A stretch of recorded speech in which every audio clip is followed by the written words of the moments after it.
El que tiene mis mandamientos y los guarda es el que me ama, y el que me ama será amado por mi Padre, y yo lo amaré y me manifestaré a él. La palabra de hoy estará en Juan capítulo 3 versículos del 1 al 10. Había un hombre de los fariseos que se llamaba Nicodemo, dignatario de los judíos. Este vino a Jesús de noche y le dijo: Rabí, sabemos que has venido de Dios como maestro, porque nadie puede hacer estas señales que tú haces si no está Dios con él. Le respondió Jesús: de cierto te digo que el que no nace de nuevo no puede ver el reino de Dios. Nicodemo le preguntó: ¿cómo puede un hombre nacer siendo viejo? ¿Puede acaso entrar por segunda vez en el vientre de su madre y nacer? Respondió Jesús: de cierto te digo, el que no nace de agua y del Espíritu no puede entrar en el reino de Dios. Lo que nace de la carne, carne es, y lo que nace del Espíritu, Espíritu es. No te maravilles que te dije: os es necesario nacer de nuevo. El viento sopla de donde quiere y oyes su sonido, pero no sabes de dónde viene ni a dónde va. Así es todo aquel que nace del Espíritu. Le preguntó Nicodemo: ¿cómo puedes hacer esto? Jesús le respondió: tú que eres maestro de Israel, ¿no sabes esto? De cierto te digo, que de lo que sabemos hablamos, y de lo que hemos visto testificamos, pero no recibís nuestro testimonio. Si no os he dicho cosas terrenales y no creéis, ¿cómo creeréis si os digo las celestiales? Nadie subió al cielo sino el que descendió del cielo, el Hijo del Hombre que está en el cielo. Y como Moisés levantó la serpiente en el desierto, así es necesario que el Hijo del Hombre sea levantado, para que todo aquel que en él cree no se pierda, sino que tenga vida eterna. Nicodemo era uno de los fariseos, de los líderes judíos más religiosos. Aquí el evangelista Juan reporta que Nicodemo llegó donde Jesús de noche. Algunos dicen que fue porque tenía miedo de que sus correligionarios lo vieran y conversando con él, porque ellos lo detestaban, y otros porque sabía que nuestro Señor estaba muy ocupado en su ministerio y que posiblemente en la noche podría encontrarlos a solas. Pero muchos, entre los que me agrego, tomamos en cuenta lo que nos dice el último versículo del libro de Juan, capítulo 21, versículo 25. Hay también en otras muchas cosas que hizo Jesús, las cuales, si se escribieran una por una, pienso que ni aun en el mundo cabrían los libros que se habrían de escribir. Amén. Así es que lo que Dios nos muestra en su palabra, en la Biblia, está muy resumido para nuestra necesidad, y que cada palabra debe ser escudriñada para tomarnos las grandes revelaciones que están en ellas. Por lo mismo que palabra noche se usa con más de un significado literal, como en Juan capítulo 11, versículo 9. Respondió Jesús: ¿no tiene el día 12 horas? El que anda de día no tropieza, porque ve la luz de este mundo, pero el que anda de noche tropieza, porque no hay luz en él. Así que probablemente Juan deseaba hacer ver el significado espiritual del incidente. Esto es, que Nicodemo era, al llegar hasta donde está el Señor en la noche, una ilustración del hecho de que un hombre que llega a Jesús surge de la oscuridad espiritual a la luz verdadera.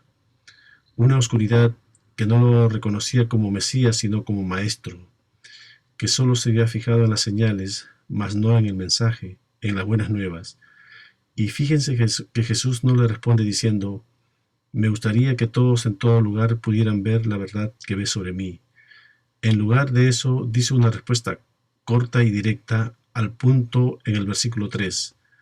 Le respondió Jesús: de cierto te digo que el que no nace de nuevo no puede ver el reino de Dios. Es como decirle: no, Nicodemo, verme como un obrador de milagros enviado por Dios no es la clave para el reino de Dios. En verdad te digo, el que no nace de nuevo no puede ver el reino de Dios. Nadie es salvo por ver señales y maravillas, y ser sorprendidos por ellas, y por dar crédito al obrador de milagros, y por atestiguar de que Él es Dios. Este es uno de los grandes peligros de las señales y maravillas. No necesitas un nuevo corazón para ser sorprendido por ellas, porque la vieja naturaleza humana caída está dispuesta a decir que el obrador de milagros es de Dios. El diablo mismo sabe que Jesús es el Hijo de Dios y que obra milagros, según nos dice Marcos capítulo 1 versículo 24. Ah, ¿qué tienes con nosotros, Jesús Nazareno? ¿Has venido a destruirnos? Sé quién eres, el Santo de Dios. Jesús sabía que todos esos grupos religiosos de aquella época no vivían, no practicaban los mandamientos, preceptos y estatutos, y a los nuevos que llegaban también los hacían parte de su religiosidad. Por eso les dijo en Mateo capítulo 23, versículo 15, «Ay de vosotros, escribas y fariseos, hipócritas, porque recorréis mar y tierra para ser un prosélito, llámase a un partidario que se capta para una determinada doctrina, y cuando lo conseguís, los hacéis 2 veces más hijos del infierno que vosotros». Así que esta enseñanza no es secundaria, sino que es primordial, es central. Enseñar sobre el nuevo nacimiento es perturbador porque se refiere a algo que es hecho a nosotros, no a algo que hacemos. Juan capítulo 1 versículo 13 lo enfatiza. Se refiere a los hijos de Dios como aquellos que no nacieron de sangre, ni de la voluntad de carne, ni de la voluntad del hombre, sino de Dios. Pedro también lo señala en 1 Pedro capítulo 1 versículo 3. Bendito el Dios y Padre de nuestro Señor Jesucristo, que según su gran misericordia nos hizo renacer para una esperanza viva por la resurrección de Jesucristo de los muertos. Ahí está la palabra renacer. Nosotros no causamos el nuevo nacimiento. Es Dios quien causa el nuevo nacimiento. Cualquier buena acción que hacemos es resultado del nuevo nacimiento, no una causa para el nuevo nacimiento. Jesús es claro en esto. Nos dice que no veremos el reino de Dios si no nacemos de nuevo. Nos dice que no es voluntad de nosotros hacernos nacer de nuevo, porque sin Dios estamos espiritualmente muertos en nuestro egoísmo y rebelión. Dice Efesios capítulo 2 versículo 3, somos por naturaleza hijos de ira. Pero tenemos muchas esperanzas de que Él hará lo que sigue diciendo en Efesios capítulo 2 versículos 4 y 5. Pero Dios, que es rico en misericordia por su gran amor con que nos amó, aun estando nosotros muertos en pecados, nos dio vida juntamente con Cristo, por gracia sois salvos. Es preciso enfatizar que en el nuevo nacimiento no obtenemos una nueva religión, sino una nueva vida. Seguimos en el versículo 4. Nicodemo le preguntó, ¿cómo puede un hombre nacer siendo viejo? ¿Puede acaso entrar por segunda vez en el vientre de su madre y nacer? Respondió Jesús, de cierto te digo que el que no nace de agua y del Espíritu no puede entrar en el reino de Dios. Pongan atención aquí. ¿Qué quiere decir Jesús con los dos términos de agua y del Espíritu? Algunas denominaciones creen que es una referencia al bautismo en agua, como el modo en que el Espíritu nos une a Cristo. Pero vamos a ver si esto es lo que quiere decir Jesús. Y hay varias razones por las que la referencia al agua no es una referencia al bautismo cristiano. Primero, si esta fuera una referencia al bautismo cristiano y fuera tan esencial para el nuevo nacimiento, como dicen algunos, parece extraño que se separe de lo que Jesús dice en este capítulo 3 sobre cómo tener vida eterna. Juan capítulo 3 versículo 15, para que todo aquel que en él cree no se pierda, sino que tenga vida eterna. Lo mismo dice Juan capítulo 3 versículo 16. De tal manera amó Dios al mundo, que ha dado a su Hijo unigénito, para que todo aquel que en él cree no se pierda, sino que tenga vida eterna.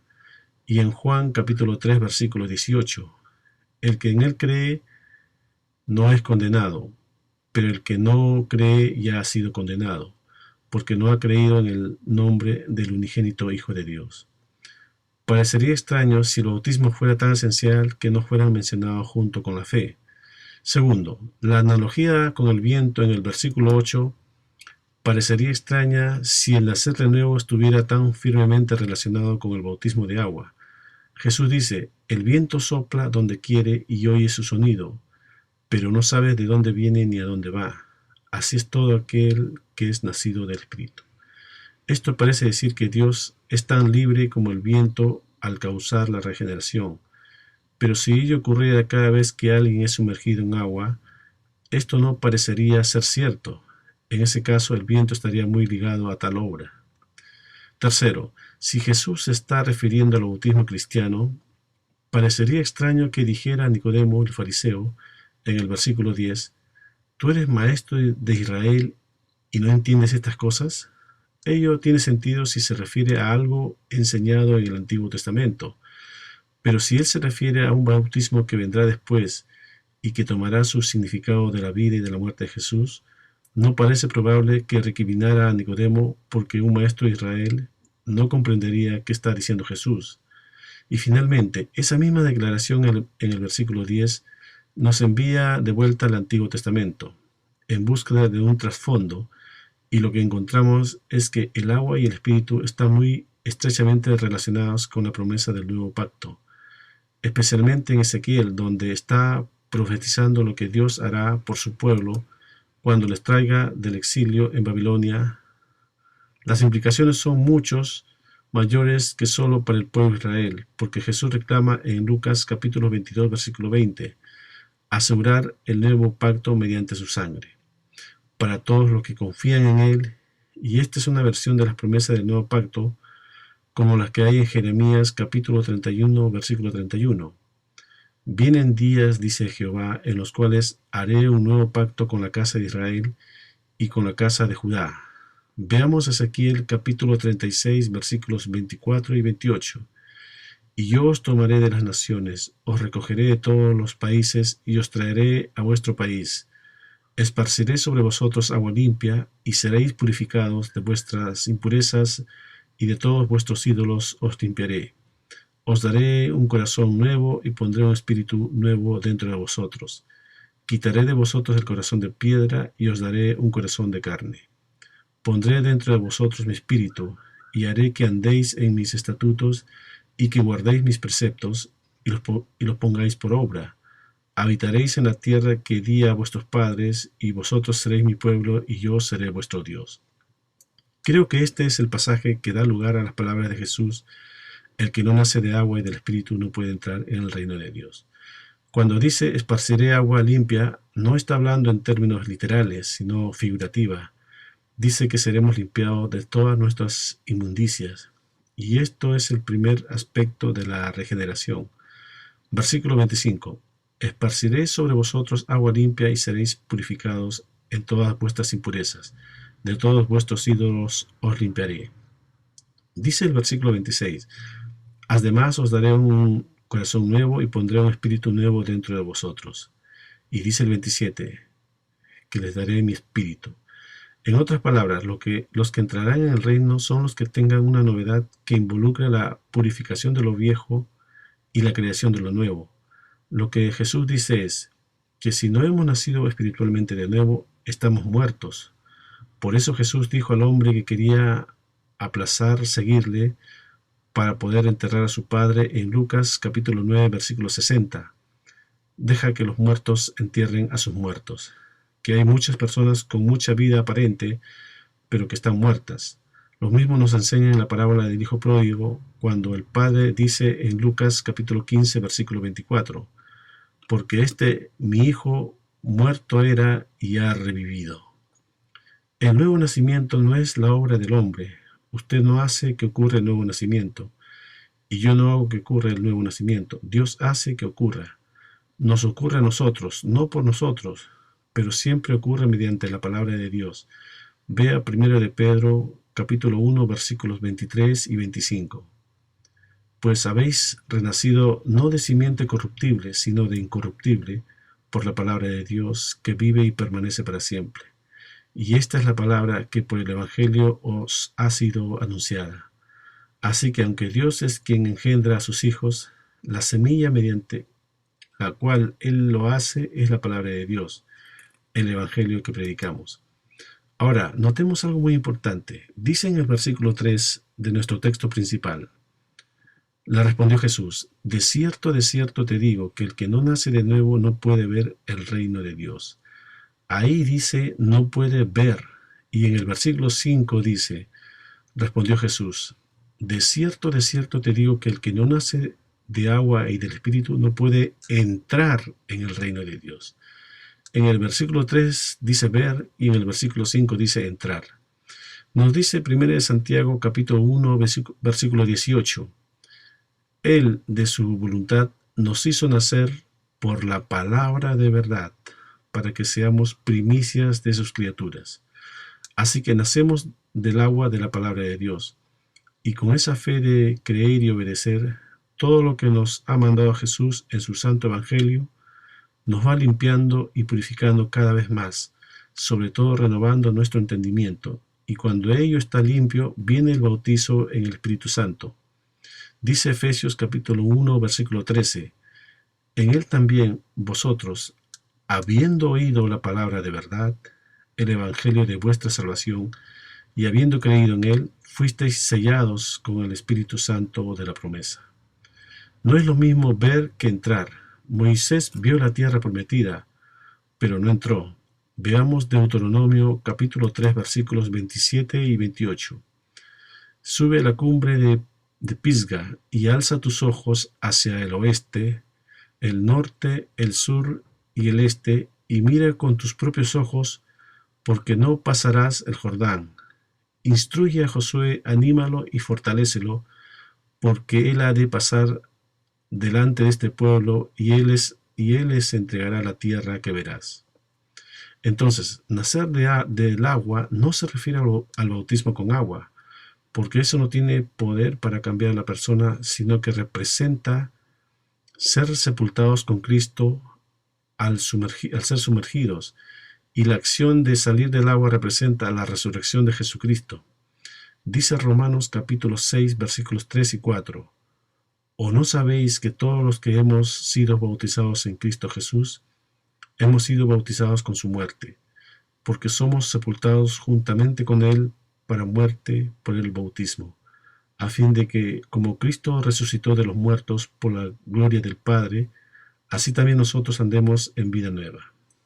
Así, la última parte nos manda que andemos en vida nueva, y eso dependerá de cada uno cómo lo cumpla. Ese bautismo es por obra, porque dice Efesios capítulo 2 versículos 8 y 9, porque por gracia sois salvos por medio de la fe, y esto no de vosotros, pues es don de Dios, no por obras, para que nadie se gloríe. Aquí claramente está hablando por gracia, que quiere decir favor inmerecido, el perdón y favor gratuito de Dios que no merecemos sino a la palabra de Dios. Y también afirma claramente, no por obras, no es nada que el hombre pueda hacer. El bautismo en agua es una obra, en que un hombre bautiza a otro hombre, pero el hombre no tiene la salvación en su poder, solo Dios la tiene, y esa es por gracia. Dice Isaías capítulo 55 versículos 10 y 11, porque como desciende de los cielos la lluvia y la nieve, y no vuelve allá, sino que riega la tierra, y la hace germinar y producir, y da semilla al que siembra y pan al que come, así será mi palabra que sale de mi boca. No volverá a mí vacía, sino que hará lo que yo quiero, y será prosperada en aquello para la cual la envíe. Ahora veamos con mucha atención en Efesios capítulo 5 versículos 25 al 27. Maridos, amad a vuestras mujeres, así como Cristo amó a la iglesia y se entregó a sí mismo por ella. Y vean el 26, para santificarla, habiéndola purificado en el lavamiento del agua por la palabra, a fin de que presentársela a sí mismo una iglesia gloriosa que no tuviera mancha, ni arruga, ni cosa semejante, sino que fuera santa y sin mancha. Vemos aquí que los dos procesos de limpieza y de santificación están estrechamente unidos. Sin embargo, aunque estos están íntimamente relacionados, no son lo mismo. Es decir, es posible tener pureza o limpieza sin santificación, pero no es posible la santificación sin la pureza o la limpieza. Por consiguiente, la limpieza es una parte esencial de la santificación, pero no lo es todo. Aquí notamos que el propósito principal por el cual Cristo redimió a su iglesia es para santificarla, habiéndola purificado primeramente. Es decir, que el propósito de la muerte expiatoria de Cristo por la Iglesia en general y por cada individuo cristiano en particular no se logra hasta cuando los que son redimidos por su muerte hayan pasado primero por el proceso de limpieza y después por santificación. Está bien claro que solo los cristianos que han pasado por este proceso estarán en la condición necesaria para presentarse finalmente a Cristo como su novia, y la condición que él especifica es la de una iglesia gloriosa que no tuviera mancha ni arruga ni cosa semejante, sino que fuera santa y sin mancha. Y el medio del que se valió Cristo para limpiar y santificar a la iglesia es el lavamiento del agua por la palabra de Dios. Incluso antes que la muerte expiatoria de Cristo en la cruz se hubiese consumado en realidad, él ya había asegurado a sus discípulos del poder limpiador de la palabra, que él les había hablado, como lo dice Juan capítulo 15, versículo 3. Ya vosotros estáis limpios por la palabra que os he hablado. Luego de este proceso, solo había que esperar por el bautizo en el Espíritu Santo. Luego de aquello, como le sucedió a Pedro, que fue el primero que nació de la palabra, y que después de haber recibido el Espíritu Santo, cuando predicó, se convirtieron como 3,000 personas, según Hechos capítulo 2, versículo 41. Solo de sus discípulos pueden correr ríos de agua de vida. Juan capítulo 7, versículos 37 al 39. En el último y gran día de la fiesta, Jesús se puso de pie y alzó la voz diciendo: Si alguien tiene sed, venga a mí y beba. El que cree en mí, como dice la Escritura, de su interior brotarán ríos de agua viva. Esto dijo del Espíritu Santo que habían de recibir los que creyeran en él, pues aún no había venido el Espíritu Santo, porque Jesús no había sido aún glorificado. Junto a la palabra también tenemos que colocar al otro agente de limpieza espiritual, según 1 de Juan capítulo 1, versículo 7. Pero si andamos en luz, como Él está en luz, tenemos comunión unos con otros, y la sangre de Cristo, su Hijo, nos limpia de todo pecado. La provisión de Dios para la limpieza espiritual simple incluye estos dos agentes divinos: la sangre de Cristo derramada en la cruz y el lavamiento con el agua de su palabra. Ninguno está completo sin el otro. Cristo nos redimió con su sangre para poder limpiarnos y santificarnos con su palabra. Juan coloca estas dos grandes obras de Cristo, asociándolas de la forma más íntima, hablando de Cristo. Dice 1 de Juan capítulo 5, versículo 6. Este es Jesucristo, que vino mediante agua y sangre, no mediante agua solamente, sino mediante agua y sangre. Y el Espíritu es el que da testimonio, porque el Espíritu es la verdad. Declara que Cristo no es solo el gran maestro que vino a exponer la verdad de Dios a los hombres, sino que también es el gran Salvador que vino a derramar su sangre para redimir a los hombres de sus pecados. No es suficiente aceptar las enseñanzas de Cristo en la palabra sin aceptar y experimentar también el poder de su sangre para redimirnos y para limpiarnos del pecado. Por otra parte, quienes reclaman la redención mediante la sangre de Cristo tienen que someterse habitualmente de ahí en adelante a la limpieza interna de su palabra. Hay varios pasajes en el Antiguo Testamento relativos a las ordenanzas para los sacrificios que fijan como tipo y la estrecha asociación entre la limpieza por la sangre de Cristo y la limpieza por su palabra. Por ejemplo, en las ordenanzas del tabernáculo de Moisés leemos que Dios le ordenó, en Éxodo capítulo 30, versículos del 17 al 21. Continúa hablando Jehová a Moisés y le dijo: Harás también una fuente de bronce con su base de bronce para lavarse.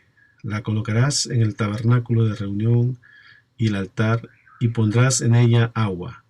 En ella se lavarán Aarón y sus hijos las manos y los pies. Cuando entren en el tabernáculo de reunión, se lavarán con agua, para que no mueran. Y cuando se acerquen al altar para ministrar y presentar la ofrenda quemada para Jehová, se lavarán las manos y los pies para que no mueran. Y lo tendrán por estatuto perpetuo y el de su descendencia a través de las generaciones. Si aplicamos esta figura al Nuevo Testamento, el sacrificio sobre el altar del bronce habla de la sangre de Cristo derramada en la cruz para la redención del pecado. El agua en la pila habla de la limpieza espiritual, frecuentemente que solo podemos recibir mediante la palabra de Dios. Cada uno de ellos por igual es esencial para el bienestar eterno de nuestra alma. Lo mismo que Aarón y sus hijos, tenemos que recibir frecuentemente los beneficios de ambos para que no muramos, espiritualmente hablando. Después de haber observado el proceso de limpieza mediante la palabra de Dios, prosigamos a considerar el otro proceso de la santificación. La raíz de la palabra santificación es una derivación directa del término santo. Santo, a su vez, es otra forma de decir sagrado. Por consiguiente, el significado literal de santificación es la acción y efecto de hacer santo o sagrado. Nos dice segunda de Tesalonicenses capítulo 2 versículo 13: pero nosotros debemos dar siempre gracias a Dios respecto a vosotros, hermanos amados por el Señor, de que Dios os haya escogido desde el principio para salvación, mediante la santificación por el Espíritu y la fe en la verdad. Pedro les dice a los cristianos en 1 de Pedro capítulo 1 versículo 2, que ellos son elegidos según la presencia de Dios Padre en santificación del Espíritu, para obedecer y ser rociados con la sangre de Jesucristo. Gracia y paz os sean multiplicadas. Así que tanto Pablo como Pedro mencionan la santificación por o del Espíritu Santo como un elemento de la experiencia cristiana. Cristo mismo se refirió a la santificación mediante la palabra de Dios cuando oró al Padre por sus discípulos en Juan capítulo 17 versículo 17. Santifícalos en tu verdad, tu palabra es verdad. Aquí vemos que la santificación también viene por la palabra de Dios. Examinemos ahora un poco más acerca del papel desempeñado por la palabra de Dios en este proceso de santificación.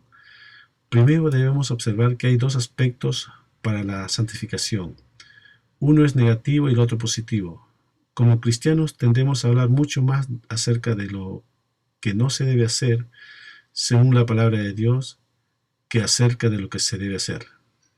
Veamos algo importante y que se complementan. 1 de Juan capítulo 5 versículo 4.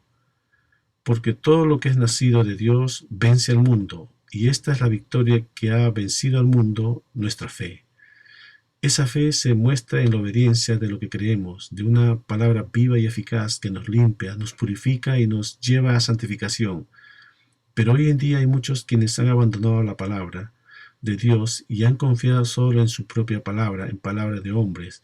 Vean lo que nos dice Jeremías capítulo 2 versículo 13. Porque dos males ha hecho mi pueblo. Me dejaron a mí fuente de agua viva y cavaron para sí cisternas rotas que no retienen el agua. Más fuerte dice segunda de Pedro capítulo 2 versículo 17. Esos hombres son fuentes sin agua y nubes empujadas por la tormenta, para quienes la más densa oscuridad está reservada para siempre. Y Judas capítulo 1 versículo 12. Se apacientan a sí mismos, nubes sin agua, llevadas de aquí para allá por los vientos, árboles otoñales sin fruto, 2 veces muertos y desarraigados. Pero los que son sus discípulos, vean 1 Corintios capítulo 10 versículo 4, y todos bebieron la misma bebida espiritual, porque bebían de la roca espiritual que los seguía. Esa roca era Cristo. Entonces, para entrar en el reino de Dios, es necesario escudriñar las Escrituras y poder recibir, obedecer y ser limpiados, purificados y santificados para ser trasladados al reino del amado Hijo de Dios. Amén.